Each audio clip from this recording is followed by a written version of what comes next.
All right. Good morning, everyone. Online Sangha, give me a thumbs up if you can hear me. All right.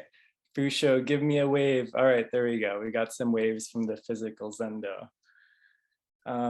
If you don't know me, my name is KoJin, and I'm a senior student here at the Village Zendo. And before I start, I just want to acknowledge our pioneering hybrid team. We've been open physically for, a couple of weeks now, but it's a ongoing process of trial and error. And just as we think we have one thing right, something else, there's another challenge that we have to figure out. But we are figuring it out, and we're just seeing how this all looks. So I just want to say thank you to everyone for your patience while we've tried to figure out what hybrid practice for us looks like.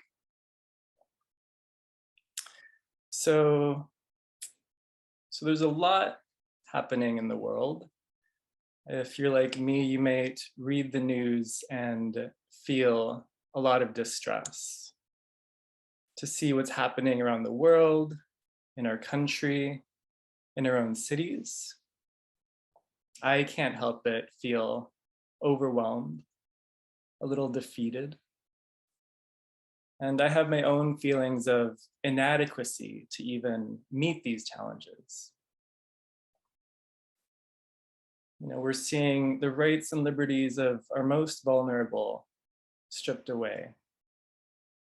Ignorance and hatred propagating upon itself. And while I'm taken by the latest headlines in the newspapers, there's still the unresolved injustice of yesterday. The injustice that's expired from the news cycle. And for me, there's always the burning question of how to meet these challenges. How do we meet suffering? And not just the suffering that's happening out there. It's easy to point over there.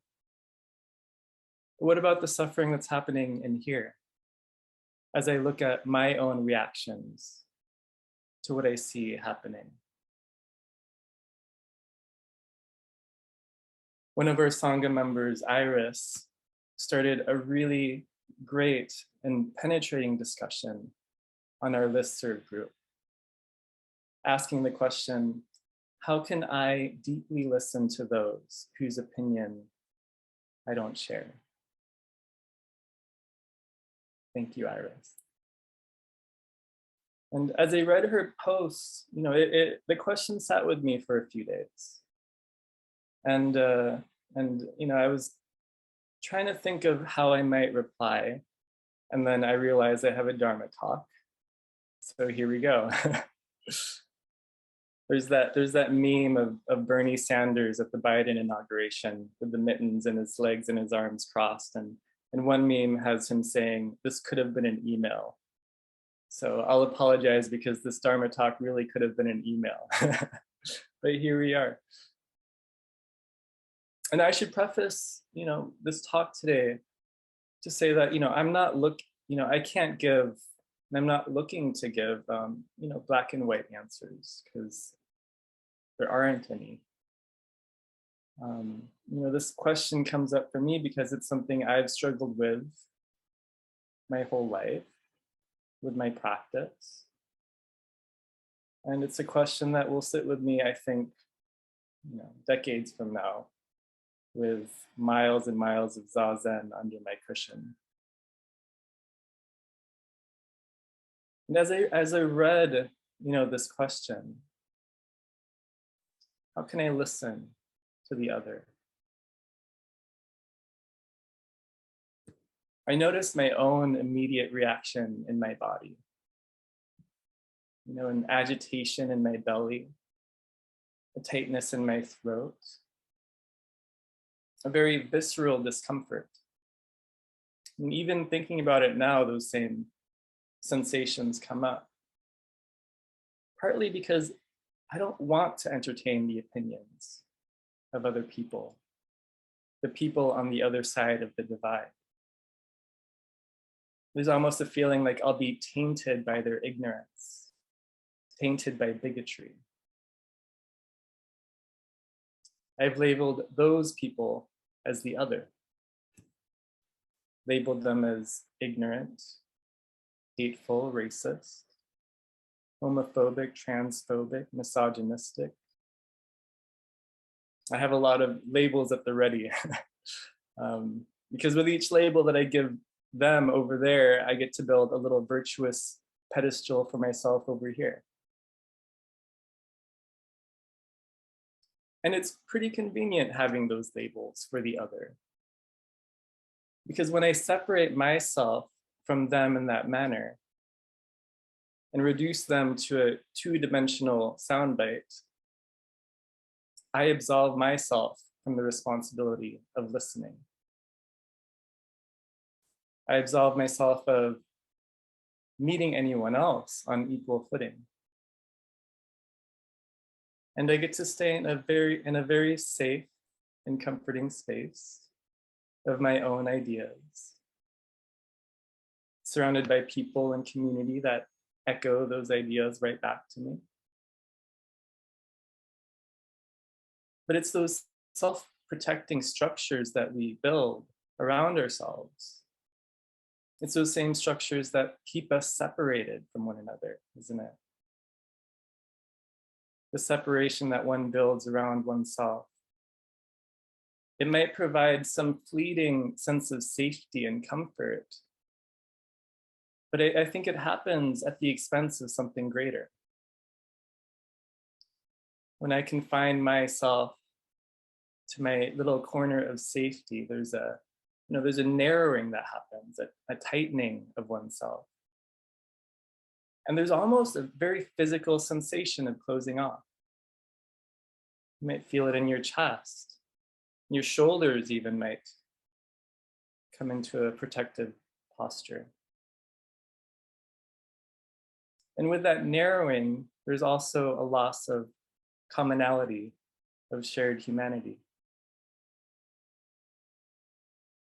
I'm starting a new job next week with Maimonides Hospital as an EMT in their ambulance department. And emergency medical services definitely has a fair share of diversity in political beliefs.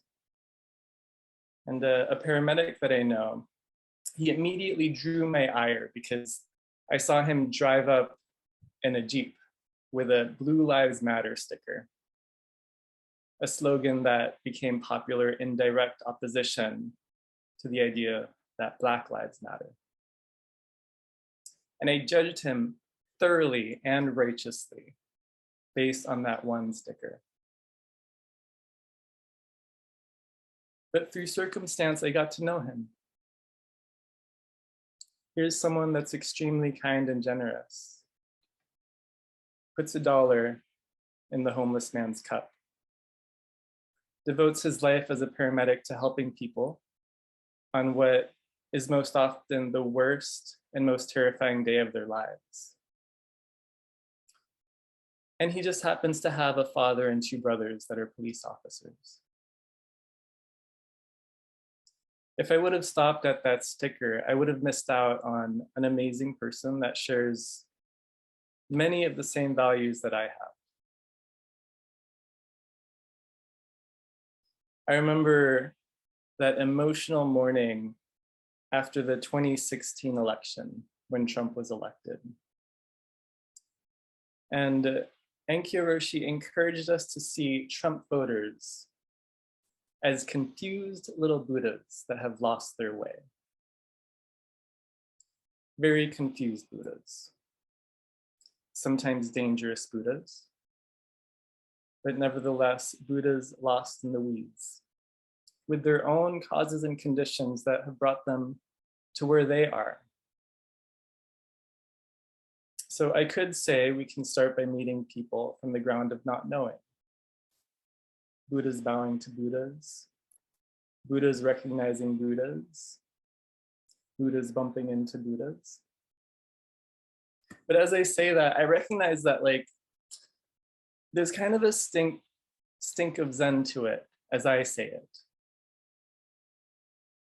You know, do I really see Trump as a Buddha?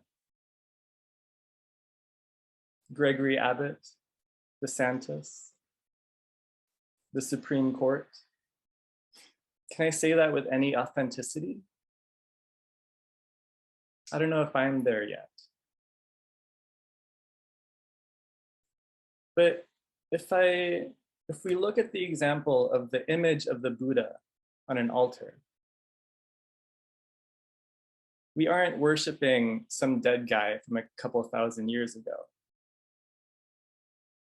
If we were, then Zen would be a dead religion, about as useful as a dead language. The image of the Buddha on the altar is a living image. It's a mirror that reminds us of our own Buddha nature, to remind us to look inward and to wake up to the reality of our own lives. And in that sense, even the cars outside my window, also Buddhas. I laughed during Musho's Dharma talk the other night because he was talking about Buddha and Putin. And then he accidentally said Puda. But you know, Putin is a Buddha. He's awakened a lot of people to the needs of others as they offer support and aid to the people of Ukraine. And the recognition that the people of Russia also suffer under a very difficult authoritarian regime. And there's the renewed conversation of racism in the Western world as we look at the contrast between how white refugees are accepted into Western countries compared to Black and brown refugees that have been fleeing war and genocide for decades. And I'm not, I need to say that I'm not trying to reframe any of this with a silver lining. War is terrible.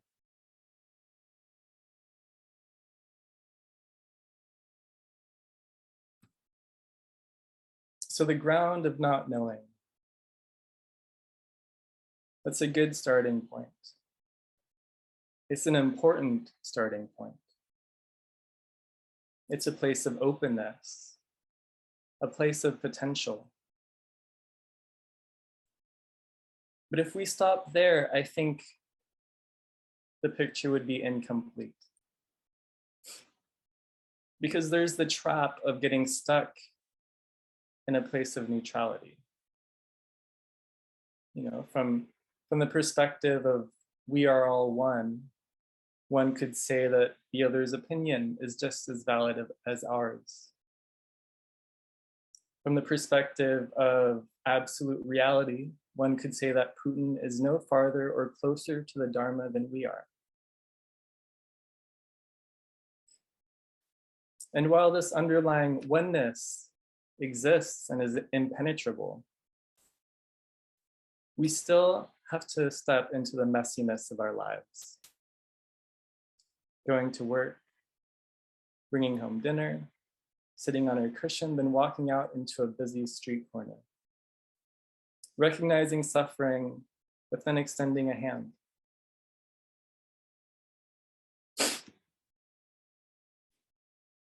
After that 2016 election, Enki Roshi reminded us that as bodhisattvas, we are born to be exactly where we are needed. We are born to be exactly right here in this place and time. And she encouraged us to see our practice as engaged citizen bodhisattvas. And there's something comforting in that realization, because there's an agency that comes with it. We were all born to be exactly where we are, right here, right now, with all the discomfort, all the joy, all the pain, with our loved ones and our not so loved ones.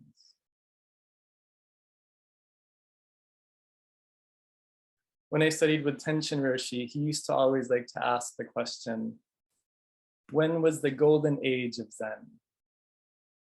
And it was always a quick question, a trick question, because there's the common agreement among Zen scholars that there was a particular dynasty that was the golden age of Zen. But Tenshin would always answer himself and say, the golden age is now. There's no other time than now. No other way the world can be in this moment other than now. But with that comes the question, what do we do with now? That's a question that we're not too concerned with when we're experiencing joy and ease. But what about when now is filled with discomfort? What do we do with the now of our suffering? The now of our anger? Watching the news and, depending on how we identify, the now of our rights being stripped away.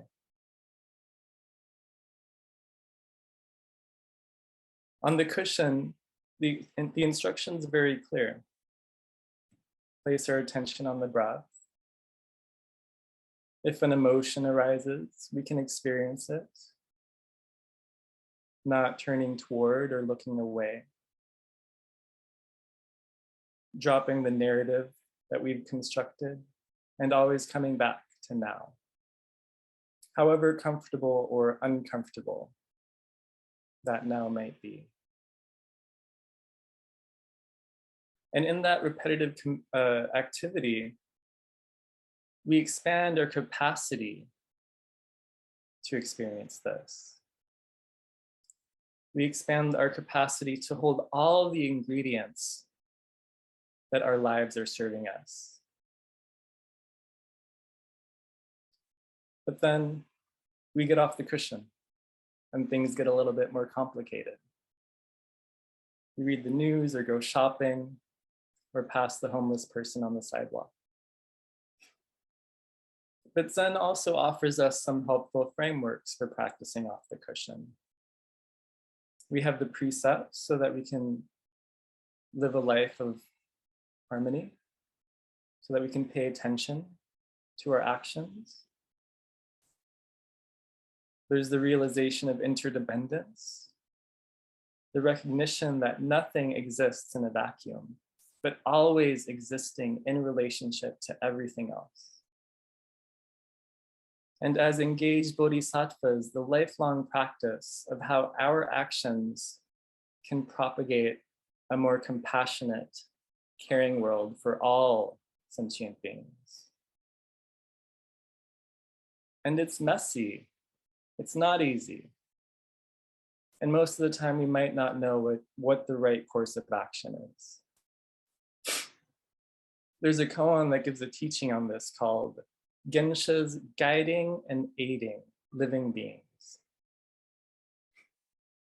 So the koan says, Gensha, teaching the community, said, the old adepts everywhere all speak of guiding and aiding living beings. Supposing they encountered three kinds of differently abled people, how would they guide them?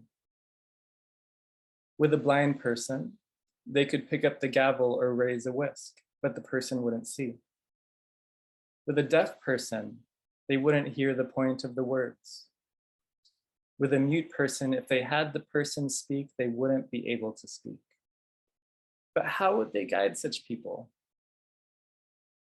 If they couldn't guide these people, then the Buddha Dharma has no effect. And then later, a monk took this teaching from Gensha, and the monk asked Uman for instruction. Uman said, bow. The monk bowed and rose. Uman poked at the monk with his staff, and the monk drew back. Uman said, you're not blind. Then Uman called him closer. When the monk approached, Uman said, "You're not deaf." Next, Uman said, "Do you understand?" The monk said, "I don't understand." Uman said, "You're not mute." At this, the monk had insight. So that question, how do we affect change in the world? Particularly when it seems the other side is unable or unwilling to see us, to hear us, where words can't reach. And if the answer was easy, there wouldn't be a koan about it. I think the first step is to look inward, here on the cushion, here in our lives. Where are we blind? Where are we deaf or mute? Our zazen has an amazing capacity to uncover. And as we look inward, seeing where we might be stuck, we build a greater capacity to see and understand where others might be stuck. Where we are deaf, we might better hear others. Where we are blind, we can better see others. And where we are mute, we can better understand where others are too. In uncovering our own nature, we can better see the true nature of others. And with that, naturally, we can be more skillful in how we live our lives in relationship to the other, using upaya or skillful means. And that doesn't mean that we aren't allowed to yell and shout when necessary. Sometimes grand performative gestures are necessary. Marching down the street with a sign. That might be the only way some people are heard. Sometimes it's getting involved with a social action group or giving money to a cause in need. But most often it's subtle, like simply listening to someone. Then, if needed, challenging them in a way that they might hear you or see you. And I say that, of course, like it's easy and straightforward, but of course it's not. At least for me, I constantly get caught up in my own righteous anger. I turn away from others because of their beliefs. I turn away because I don't want the discomfort of facing the other. But Zen practice encourages us not to turn away from the difficult questions, the difficult situations. But it encourages us to really investigate, to really penetrate these questions. And I think the goal is not finding some absolute black and white answer. I think the goal, I think the searching itself is the goal. These burning questions that keep us practicing, that's the uncomfortable intersection where we really uncover the most illuminating parts of ourselves. So that initial question, how can I listen to the other? How can I see the other? It's one that I'll practice with for the rest of my life. But also, that's not necessarily a bad thing.